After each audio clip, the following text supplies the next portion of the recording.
تو معصومین علیہ السلام کی تربیت یہ ہے کہ ان کی عملی زندگی کے اندر یہ نمونہ بھی ہمیں نظر آتا ہے کہ صرف نماز روزوں کے وہ پابند نہیں تھے، بلکہ راتوں میں نکل کر وہ لوگوں کی مشکل کشائی بھی کیا کرتے تھے. اور ایک عجیب روایت آپ کی خدمت میں اور بیان کروں اور پھر زحمت کو میں تمام کروں. منصور دوانقی نے 100 لوگوں کو تیار کیا. وہ تقریباً نیم پاگل قسم کی اور دیوانے قسم کے لوگ تھے کہ جو بات کو اتنا جلدی سمجھ نہیں پاتے تھے اور دنیا کو اتنا سمجھتے نہیں تھے، اور ان کو لالچ دی کہ تم نے اگر فلاں کام کیا تو تمہیں یہ ہم کھانا دیں گے اور تمہیں بہت اچھی لذیذ چیزیں ملیں گی، تو تمہیں ہمارا ایک کام کرنا ہوگا.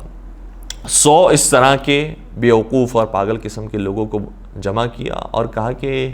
رات کے وقت ایک شخص ہم دربار میں بلائیں گے اور تم سب کو ہم تلواریں دیں گے، تم سب کو اس کو قتل کرنا ہے. وہ بہت بڑا ظالم ہے، بہت بڑا ہمارا دشمن ہے،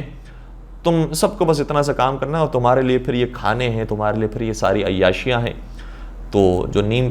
پاگل قسم کے لوگ تھے وہ تیار ہو گئے. رات کا وقت آیا، منصور دوانقی نے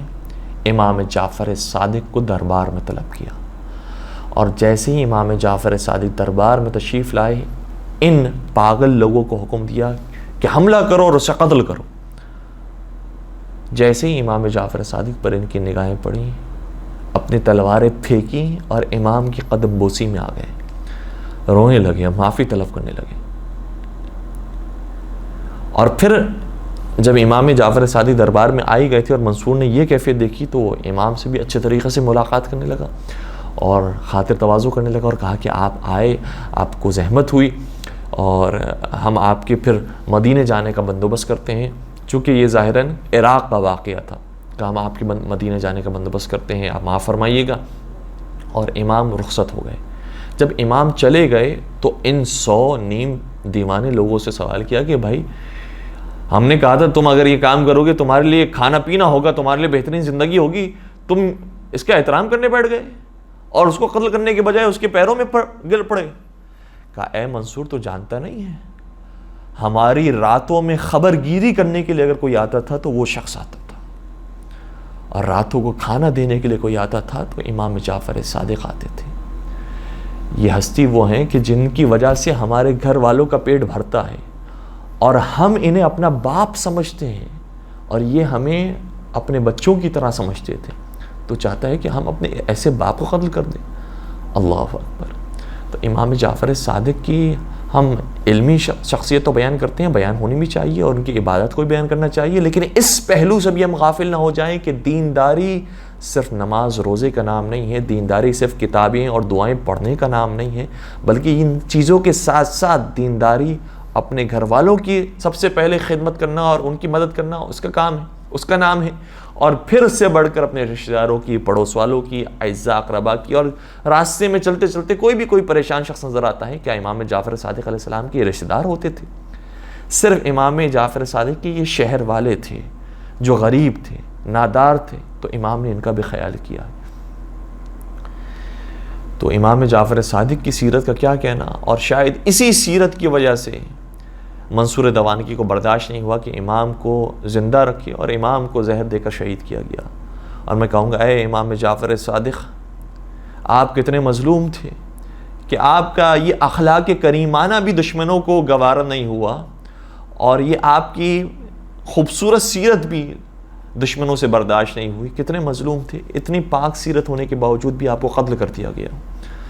لیکن اتنا ضرور کہوں گا اے امام جعفر صادق علیہ السلام، آپ کم از کم اس اعتبار سے خوش قسمت تھے کہ جب اس دنیا سے رخصت ہوئے تو آپ کے بیٹے نے آپ کو غسل و کفن دیا، آپ کے بیٹے نے آپ کو جنت البقیع میں جا کر دفنا دیا، اور جب دفنایا بھی ہے تو آپ کو آپ کے دادا کے اور آپ کے بابا کے پہلو میں دفنایا ہے. لیکن سلام ہو ہمارا علی و زہرا کے اس دونوں فرزندوں کے اوپر،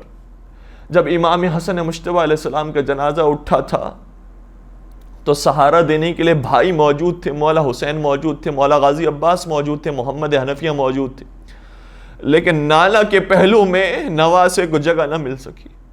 اور تیروں کی برسات ہوئی اور یہ جنازہ دوبارہ گھر میں لایا گیا.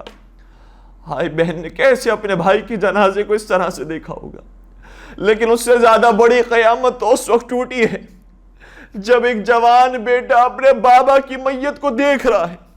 اور کربلا کا میدان ہے جہاں صرف بابا کی میت نہیں بھائیوں کی میت بھی موجود ہے، صرف بھائیوں کے جنازے نہیں چچا کی جنازہ بھی موجود ہے، لیکن ہائے سید سجاد، خدا کسی بیٹے کو یہ منظر نہ دکھائے۔ عام طور پر بیٹے ہی تو باپ کے جنازے کو اٹھاتے ہیں، لیکن مولا سید سجاد کتنے مظلوم تھے، باپ کا بے سر لاشا سامنے موجود ہے، لیکن نہ غسل دے سکتے ہیں، نہ کفن پہنا سکتے ہیں، اور نہ سپرد لحد کر سکتے ہیں۔ ہر 3 دن کے بعد باعجاز آئے،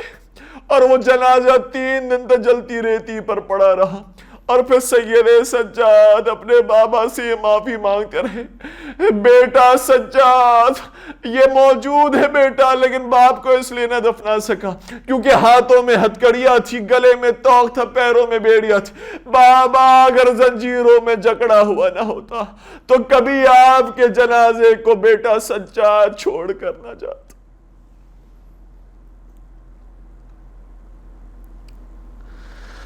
الا ولعنت اللہ علی القوم الظالمین وسیعلم الذین ظلموا ای منقلب ینقلبون۔ پالنے والے ان آنسوں کو رومال حضرت سیدہ کائنات میں جگہ نصیب فرما،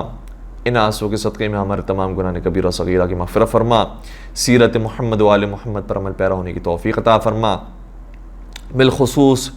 ہم جو جعفری کہلاتے ہیں، پروردگارہ چھٹے سرکار حضرت امام جعفر صادق علیہ السلام کی مکمل سیرت پر عمل پیرا ہونے کی توفیق عطا فرما، ان کی محبت کے ساتھ جینا اور مرنا نصیب فرما، اور ان کے آخری وارث اور جانشین حضرت قائم آل محمد حجت ابن الحسن کے ظہور میں تعجیل فرما، ہمیں ان کے عاشقین، محبین، سچے چاہنے والے اور ماننے والوں میں شمار فرما۔